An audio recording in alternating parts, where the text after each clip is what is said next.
My name is Claire Ashford. I am 38 years old. And 3 minutes ago, my brother stood in our dead father's living room and told 40 people a lie so specific, so detailed, that anyone who didn't know him would have believed it completely. The room smells like casserole and old carpet, and the particular kind of grief that makes people eat too much. There are folding chairs borrowed from First Baptist lined up against the wall where my father's recliner used to be. Someone moved the recliner. I don't know where it went. The overhead light in the dining room is too bright, and it makes everyone look slightly wrong, slightly flattened, like they are standing inside a photograph of themselves. Derek is still talking. He has a paper plate in one hand and a plastic fork in the other, and he is explaining to my Aunt Cheryl and my father's old business partner Ron and 3 people I don't recognize that Dad made his wishes very clear. That Dad wanted Claire to focus on her career. That Dad said she didn't want the burden of the house. I am standing 6 feet away holding a ceramic casserole dish that someone handed me at the door. The dish is warm. My hands are cold. I have been on my feet for 11 hours. I worked a full ICU shift before driving here from Nashville because Derek told me the reception started at 4, and I thought I had time. I did not have time. I got here at 4:40, and the room was already full, and my father had been in the ground for 2 hours. Nobody turns to ask me if it's true. Aunt Cheryl nods. Ron says, "That sounds like Roy." Derek sets down his fork and picks up his wine glass, and the conversation moves somewhere else. I set the casserole dish on the nearest flat surface, which is my father's piano bench, and I looked at the back of my brother's head. But here is what none of them knew. I had spent the last 18 months building a case that would dismantle everything Derek thought he had secured, and in 4 days, I was going to file it. This is how it happened. Welcome back to my channel, where we share real-life stories about family justice, quiet strength, and the moments that change everything. If this is your first time here, drop a comment and be sure to subscribe so you never miss a story. To understand what happened in that living room and what happened in a probate courtroom 8 months later, you have to understand who Roy Ashford was and what he spent the last years of his life slowly losing. My father built houses. Not metaphorically. He was a residential contractor in Brentwood, Tennessee for 31 years. He framed walls and poured foundations and installed windows and knew, by the sound of a nail going in, whether the wood underneath was solid or soft. He had a house on Caldwell Drive that he bought in 1987 for $94,000 and paid off by 2003 and never once considered selling. When I was growing up, that house smelled like sawdust and coffee and the particular brand of WD-40 he kept under the kitchen sink. He used it on every hinge, every drawer, every squeaking thing in that house, as if silence was something he could maintain through persistence alone. I became a nurse. I think that's related, though I couldn't tell you exactly how. I went to Belmont University, graduated in 2008, did 2 years in med-surg at Vanderbilt, then moved to the ICU and stayed. I have been in the ICU for 12 years now. I know what it looks like when a body is fighting and when it has decided to stop. I know how to read a monitor at 3 in the morning with one eye half closed and catch a number that is 3 points outside normal. I know how to be in a room where something terrible is happening and stay functional. That is the job. You stay functional. You do the next thing. By the time my father got sick, I had seen 340 patients through various stages of critical illness. That's not a boast. That's context. I knew what early cognitive decline looked like. I recognized it in my father before Derek did, or before Derek admitted he did, at my father's 68th birthday dinner at the Cracker Barrel on Old Hickory Boulevard. Dad ordered the same thing twice. He didn't notice. He was talking about a house he'd built in 1994, a Tudor style on Granny White Pike, describing it the way he always did, the crown molding in the foyer, the way the morning light hit the breakfast nook. And then he stopped mid-sentence and looked at the menu as if he'd never seen it before. I looked at Derek across the table. Derek was looking at his phone. I told myself it was a one-time thing. He was tired. He'd had a long week.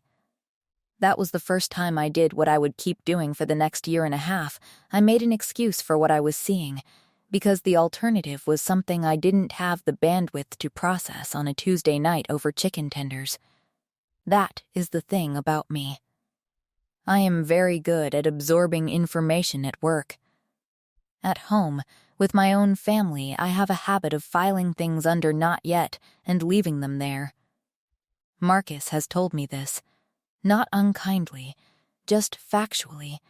The way he explains things, the way a person explains things when they've decided to be honest with you even when you don't ask. He said once, "You treat bad news about your family the way you treat laundry. You know it's there, you just don't want to deal with it on a Sunday." He was right. He is usually right. Which is one of the things I found irritating about him for the first 3 years of our marriage, and now find almost entirely comforting. Derek is 4 years older than me. He sold insurance for a company out of Franklin for 15 years, and then, when the company restructured, he did not find another job. He found reasons why the available jobs were not quite right. Too long a commute. Not the right fit. He had savings, he said. He was being selective. That was 8 years ago. Somewhere in the selectivity he started spending more time at Dad's house. Helping out, he said. Dad needed help with things. The gutters, the car registration, getting to doctor's appointments when the driving started to feel uncertain. I was grateful. I was working. I had 2 kids, a mortgage in Inglewood, a husband with a teacher's salary, and a father whose mind was beginning to do what minds do when the connections start misfiring. I was grateful Derek was there. I told myself that repeatedly. I am grateful Derek is there. The house on Caldwell Drive was worth $340,000 by the time my father was diagnosed with vascular dementia in the spring 3 years ago. I know this because I looked it up on Zillow sitting in my car in the Vanderbilt parking garage at 7:15 in the morning, the week after the diagnosis, trying to understand what this meant for the future. I had power of attorney for healthcare decisions. My father and I had discussed this, in the careful way that nurses discuss these things with their aging parents, early and clearly. We had a conversation at his kitchen table with coffee and his old DNR paperwork, and I explained every term, and he listened, and he signed. I did not know, at that point, that there was also a financial power of attorney. I did not know Derek had one. I did not know my father had signed it. I did not know, because nobody told me. My father had a saying he used when Derek and I were growing up, whenever one of us complained that something was unfair. The one who shows up is the one who gets to decide. He said it about chores, about family decisions, about who got the last piece of pie. He said it neutrally, without calculation. He just believed it. Showing up meant something to Roy Ashford, something almost moral. Derek had been showing up. I had been working. In my father's framework, there was a logic to what came next, even if that logic was being used against me in ways my father would never have intended or recognized, because by the time the paperwork was signed, my father's judgment was not what it had been, and I had filed that fact under not yet. The funeral was on a Thursday in October. I know the date exactly. October 14th. My father died on the 11th, a Monday morning, in the memory care unit at Richland Place. I was not there when he died. I found out at 6:52, and when my phone rang as I was getting ready for a day shift, and the number on the screen was the facility. I sat on the edge of the bathtub in my scrubs and listened to the charge nurse explain what had happened, and I said thank you. which is a strange thing to say, but I did not know what else to say. I had been expecting this call for 7 months. Expecting it does not prepare you. I called Derek. He answered on the second ring. He already knew. The facility had called him first, he said, because he was listed as the primary contact. I did not know I had been listed as secondary. I drove to Richland Place after the call. I sat with my father's body for 20 minutes in a room that smelled like antiseptic and something floral from the hallway, and I held his hand, which was still warm in a way that felt wrong and exactly right at the same time. I am a nurse. I understand what the warmth means and doesn't mean. It didn't matter. I held his hand for 20 minutes, and then I drove home. The reception after the funeral was at Dad's house on Caldwell Drive. Derek had arranged everything: the catering, the chairs, the borrowed tablecloths. He had sent me a list of what he needed me to bring. I brought potato salad and a baked ziti from a woman in our church who makes it for every funeral in the congregation. The casserole dish was hers, Margaret Doyle, 74 years old, who has sent food to the grieving in our church for 22 years and expects the dish back clean. I arrived at 4:40, as I said. Marcus was behind me. He'd driven separately because I'd gone straight from the hospital. He found me in the kitchen before I'd set down the ziti and put his hand on the back of my neck for a second, which is the thing he does when he does not have words and does not want to fake them. I did not say anything either. There was nothing to say. Dad was gone, and the house was full of people, and the overhead light was too bright, and Derek was already in the middle of the living room holding his paper plate and his plastic fork and explaining my father's wishes to people who had no reason to question them. I heard it from 6 feet away. The whole sentence. Dad wanted Claire to focus on her career. He told me she didn't want the burden of the house. Aunt Cheryl said, "Oh, that makes sense. She's so busy." Ron Fielder, who had worked with my father for 11 years, said, "That sounds like Roy." Marcus was standing behind me. I felt him go still. He did not reach for my hand. He did not say anything. He just became very quiet, in a way I could feel without looking at him. I know his silences. This one meant, I see this. I am right here. I set Margaret Doyle's casserole dish on the piano bench. I looked at the back of Derek's head. He was gesturing now, explaining something about the estate. The timeline. He used the phrase, "what Dad wanted," 4 times in 90 seconds. I counted. I had nothing else to do with my hands. I did not say anything. I did not cross the room. I had been awake for 19 hours. I had buried my father. And I was standing in his house listening to my brother explain my own intentions to people who had known me my entire life. And not one person in that room turned to ask me if any of it was true. That was the moment. Not the words. The not asking. Later that night, after the last guest left and Marcus was loading the car and Derek was in the kitchen eating the leftover potato salad out of the serving bowl, I walked through the house. I went into my father's bedroom. The bed was still made. Someone had folded the edge of the comforter down, perfectly, the way the memory care staff did it. I don't know why I noticed that. I stood at the foot of the bed for a long time. Then I went to the small desk in the corner where my father kept his papers.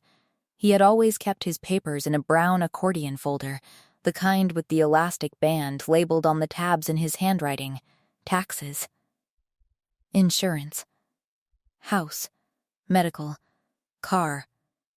There was a new tab: legal.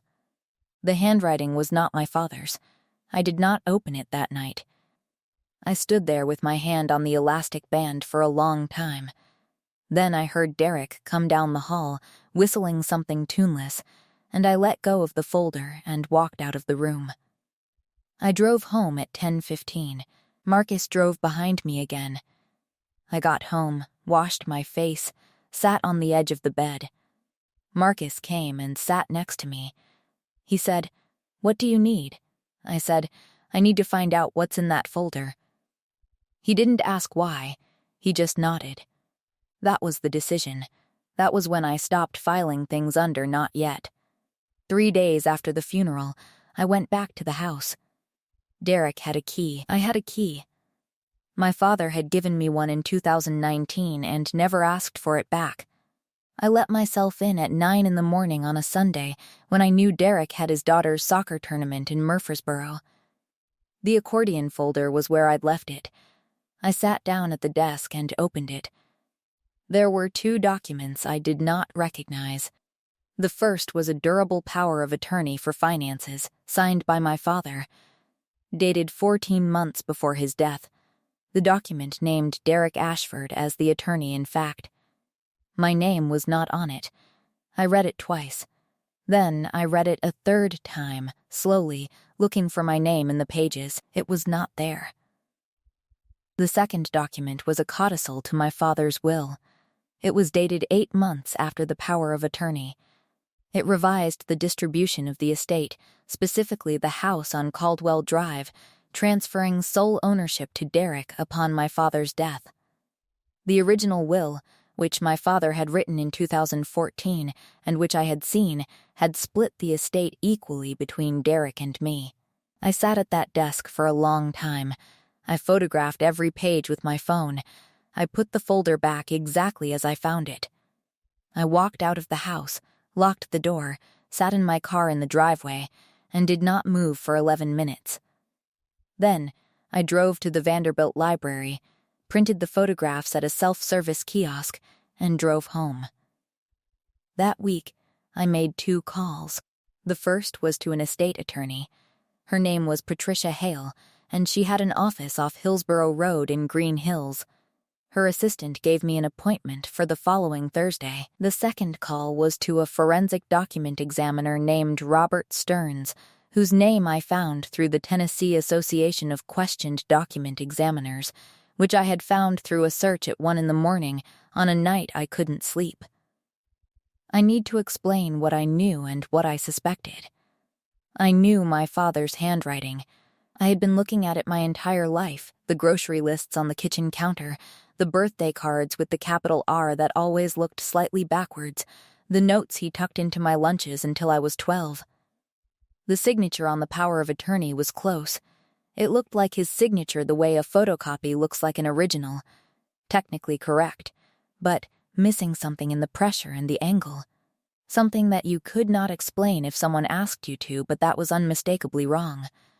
I could not prove this with my eyes. I needed someone who could prove it with instruments. Patricia Hale was a small woman in her mid-50s with reading glasses she kept losing on top of her head and a way of asking questions that made you feel like she had already heard every possible answer and was simply waiting for you to arrive at the correct one. She looked at my photographs for a long time. Then, she looked at me. How advanced was his dementia when this was signed? Early to moderate stage. He was still verbal. He recognized me consistently, but his executive function was compromised. He had trouble with sequences, with paperwork. He needed things explained more than once. She wrote something down. Did he have a personal attorney? He had used someone for the original will, a man named Garrett in Franklin. I have the number. Good. I'm going to need you to get me a copy of the original will through his attorney, and I want you to find as much of your father's original handwriting as you can, cards, letters, documents he definitely signed before the dementia diagnosis. Dates matter. I spent the next 3 weeks collecting my father's handwriting. I went back to the house 4 more times. I found birthday cards he'd sent me going back to 2005. I found the deed to the house from 1987, his signature at the bottom. I found a letter he'd written to his insurance company in 2016, disputing a claim, 3 pages in his careful block print. I found his signature on my parents' divorce paperwork from 1999, which I had not thought about in years, and held in my hands for a long time in the driveway before putting it in the folder. I organized everything by date. I made a timeline on a yellow legal pad, every document, every date, every signature, 14 transactions. That's the number I arrived at after reviewing the financial records Patricia subpoenaed through the probate process once we formally opened a challenge. 14 transfers from my father's accounts over the 18 months of Derek's financial power of attorney. The smallest was $4,200. The largest was $67,000, described in the memo line as home maintenance expenses. My father's house had not had any significant maintenance done in that period. I had been there. I would have noticed. The retainer for Patricia Hale was $4,500. I paid it on a credit card. I was already carrying a balance from Christmas and the kids' school supplies and a car repair in July. I told Marcus about the retainer on a Tuesday night after the kids were in bed. He looked at the credit card statement I'd set on the kitchen table and was quiet for a long time. He said, "Okay." That was all. Just okay. Which meant, "I understand what you're doing. I believe you, and I'm not going to pretend this is fine when it isn't. But I'm also not going anywhere." 3 nights that week, I worked a double shift and stayed late doing paperwork and ate crackers from the vending machine in the break room at 2 in the morning because I had forgotten to bring food and couldn't afford to leave the floor. Lance crackers, the peanut butter kind, from the machine outside the staff bathroom. I ate them standing up at the nursing station and thought about my father's signature and whether I was right about what I had seen. Whether I was building something real or building something from grief. Whether those two things could be separated. They could. I knew they could. I had seen enough families in crisis to know that grief sharpens some things and clouds others. The signature was wrong. The timeline was wrong. The 14 transactions were not maintenance expenses. These were not grief. These were facts. Robert Stearns delivered his written report 6 months after our initial meeting. It was 11 pages long. The conclusion was in the final paragraph, written in the flat declarative language of a man who had testified in court 43 times and understood that clarity was its own form of force, the signatures on the durable power of attorney document dated, and the codicil to the last will and testament dated, are inconsistent with authentic exemplars of Roy Ashford's signature across a 14-year period. In my professional opinion, to a reasonable degree of certainty, the signatures on both documents were not produced by Roy Ashford. I read that paragraph at my kitchen table at 6 in the morning before anyone else was awake. The coffee maker was running. The light was the particular gray-blue of November in Nashville, flat and without shadow. I read the paragraph 3 times. Then I closed the folder and drank my coffee. For 18 months I showed up. I showed up at Thanksgiving at my aunt's house in Smyrna, where Derek brought a bottle of red wine and talked about what he was planning to do with Dad's house. He was thinking of renting it, he said, or maybe selling, depending on the market. He said my house once, caught himself, said Dad's house. I watched my aunt nod and pass the rolls, and I ate turkey and asked my nephew about his soccer season. I showed up at Christmas, where Derek arrived with his daughter and his girlfriend, a woman named Pauline, who seemed genuinely nice, and who I could not look at without thinking about what Pauline did not know. I helped wash dishes. I made small talk about the food. I drove home at 9 and sat in the car in the driveway for a few minutes before going inside. Derek called me in January.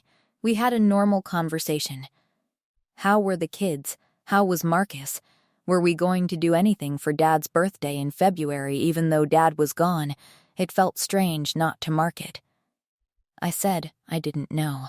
He said he'd been thinking of going out to the cemetery.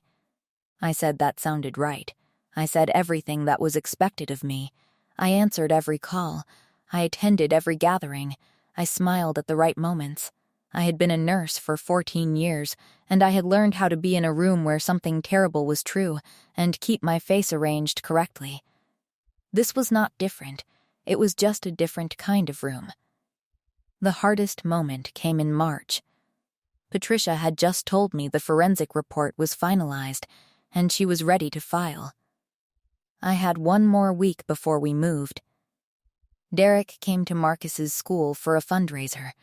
Their daughter was in the same district, different school, and the PTAs had organized a joint auction. I sat 2 tables away from Derek all evening. He bought a weekend package to a cabin in Gatlinburg for $800. He paid with cash. His daughter came over to say hello to our kids.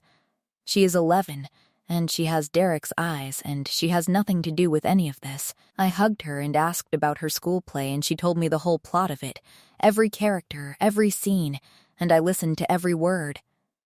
Derek caught my eye across the room and raised his glass of iced tea. I raised mine. I almost said something. Not there. Not in front of the kids and the auction tables and Pauline with her name badge and Marcus standing next to me, but I felt it rise up. The whole 18 months of it. The vending machine crackers. The 6 a.m. coffee. Robert Stearns's report in its manila folder on my kitchen shelf, and I took one breath and I let it back down. One more week. If this story is hitting close to home, hit that subscribe button and drop a comment below. Your story matters too. The call came from Patricia's office on a Wednesday at 11:42 a.m.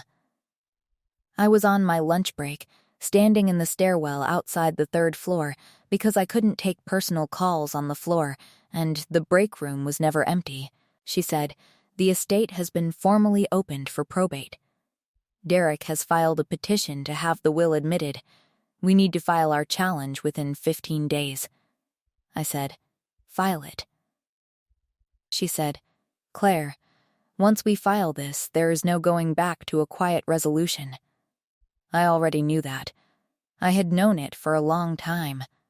"File it," I said again. After I hung up, I stayed in the stairwell for a few minutes. The stairwell smelled like the particular industrial cleanliness of a hospital, something bleach adjacent, something that was supposed to be lemon but wasn't. The fluorescent light buzzed slightly. My hands felt heavier than usual, not shaking, just weighted, the way your hands feel after you've carried something for a long time and set it down. That evening I drove out to Brentwood. I don't know why. I parked on Caldwell Drive and looked at the house from the car. The lights were off. Derek had a key, but he wasn't there. The oak tree in the front yard had lost most of its leaves, and they were piled against the front step where my father used to rake them every November, without fail, the same weekend every year. Nobody had raked them. I watched the house for a while. And then I thought about Derek as a kid. He was 4 years older than me, which meant he was in high school when I was in middle school, and he was the person who checked the closets when I was afraid at night and our parents were out. He had a particular knock, 3 taps, then 1, that meant it was him, not something else. I had not thought about that knock in 20 years. I thought about it in the car looking at the unraked leaves. Then I thought about the 14 transactions. The $67,000. The signature that was not my father's. I started the car. I drove home. I sent Patricia a text. "Ready. Let's move." The mediation was set for a Tuesday in April, required by Tennessee probate rules before a contested will proceeding could advance to trial. Patricia had recommended a mediator named James Whitfield, a retired judge who worked out of an office on 2nd Avenue. We arrived at 8:30 in the morning. Derek was already there. He had a lawyer, a man named Craig Lester, who wore a very good suit and had the particular expression of someone who had reviewed the file and did not feel as confident as he intended to look. Pauline was not there. His daughter was not there. It was Derek in a gray suit and Craig Lester, and across the table, me and Patricia and a manila folder. The room was a conference room. Glass table. Chairs that rolled. A window that looked onto a parking garage. The light was flat and white and very clear. I sat down, folded my hands on the table, and watched Derek settle into his chair. His hands were shaking when he opened his folder. I saw it before Craig Lester did. The papers rustled slightly more than they should have. Derek pressed his palm flat against the table for a moment, and it stilled. He did not look at me.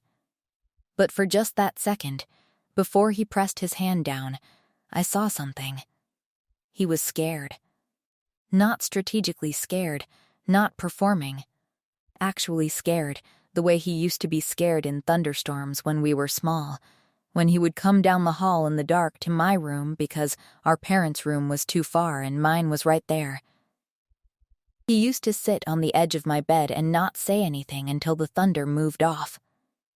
That person was in there, somewhere under the gray suit and Craig Lester and the 14 transactions. That person still existed. Then, he looked up and saw me looking at him, and something closed in his face, and he was just Derek again, in a suit, with a lawyer. James Whitfield, the mediator, had the manner of a man who had seen every possible version of this situation and had stopped being surprised by any of them. He reviewed the basics, the contested will, the POA, the forensic report. He looked at Craig Lester. He said, "Counsel, your client is aware of the findings of the document examiner?"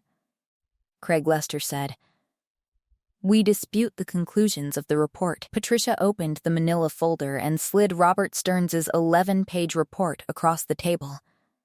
Mr. Stearns has testified in 43 proceedings. His methodology has been admitted in Tennessee courts 17 times. We're prepared to call him as an expert witness if this proceeds to trial. She paused. We would prefer it didn't. I watched Derek read. He got to the final paragraph, the conclusion, and I watched him read it twice, the same way I had at my kitchen table in November. His jaw tightened. He looked at Craig Lester. Craig Lester said something quietly to Derek. Derek shook his head. Craig Lester said it again. James Whitfield said, "Perhaps this is a good moment for a short recess." During the recess, I stood at the window and looked at the parking garage and thought about my father raking leaves. I thought about the capital R in his handwriting that always looked backwards. I thought about the accordion folder with the new tab in handwriting that was not his. When we came back, Craig Lester said his client was open to discussing a resolution. The resolution took 4 hours. Patricia was precise and unhurried in a way that I found almost mesmerizing.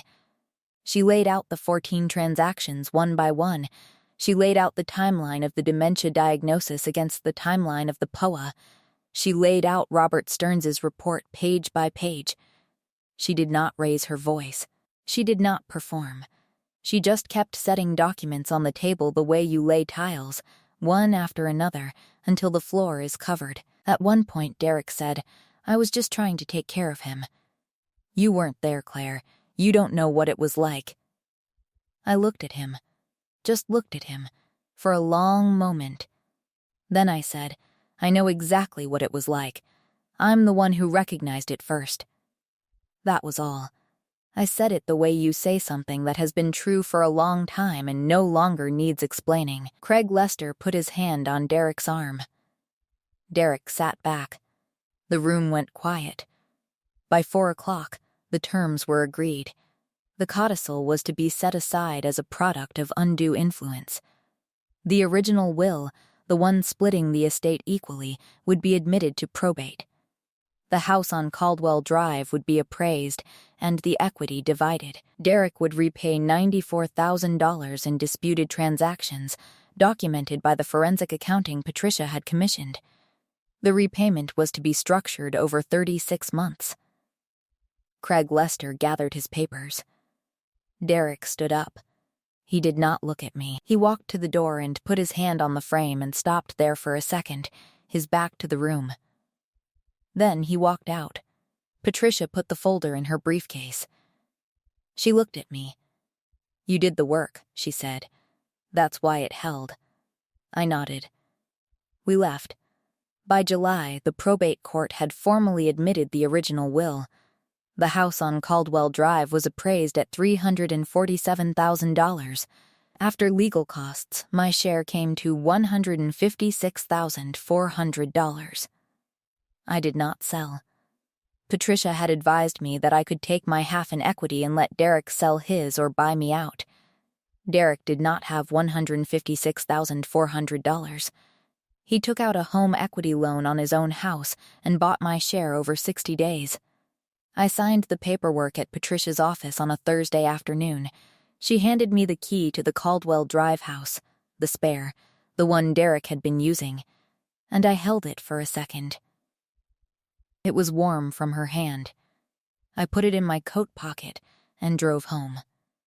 The repayment of the $94,000 started in August. Structured payments, drafted automatically, the way utility bills work. I don't think about them. They arrive. I note them. I move on. My Aunt Cheryl called in June. She said, "I had no idea.